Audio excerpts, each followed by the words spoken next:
بسم الله الرحمن الرحيم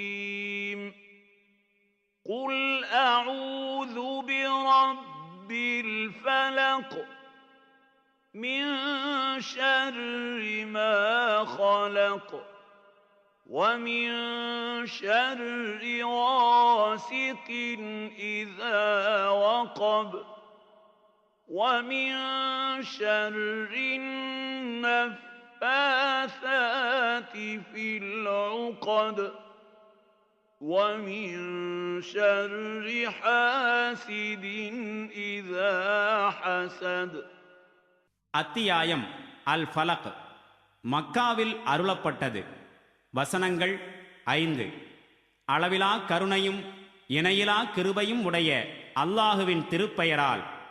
கூறுவீராக, வைகரையின் அதிபதியிடம் நான் பாதுகாப்பு தேடுகின்றேன். அவன் படைத்துள்ள ஒவ்வொன்றின் தீங்கிலிருந்தும் இரவுடைய இருளின் தீங்கிலிருந்தும் அந்த இருள் படரும்போது முடிச்சுகளில் ஊதுகின்ற ஆண் பெண்களின் தீங்கிலிருந்தும் மேலும் பொறாமைக்காரர்களின் தீங்கிலிருந்தும் அவர்கள் பொறாமை கொள்ளும்போது பாதுகாப்பு தேடுகின்றேன்.